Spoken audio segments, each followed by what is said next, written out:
ammazzarne un altro? Volete ammazzarne un altro? Volete farlo respirare o no?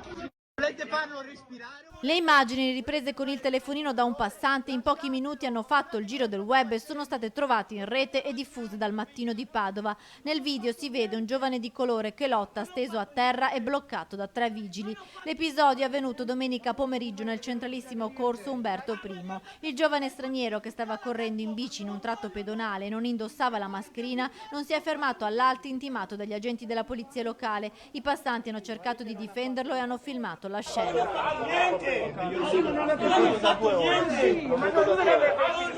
Immagini che stanno infiammando l'opinione pubblica e scatenando le reazioni politiche all'interno della stessa maggioranza di Palazzo Moroni.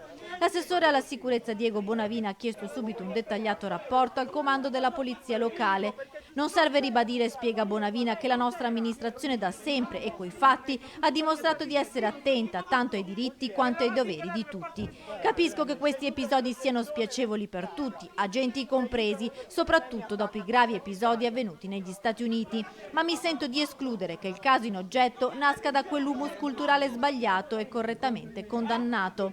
Coalizione Civica però definisce le parole dell'assessore Bonavina minimizzanti, auspicando invece che prosegua l'indagine interna volta ad appurare la dinamica dei fatti. Nel frattempo i centri sociali hanno annunciato una mobilitazione. Alla bicicletta senza freni e non è riuscito a frenare.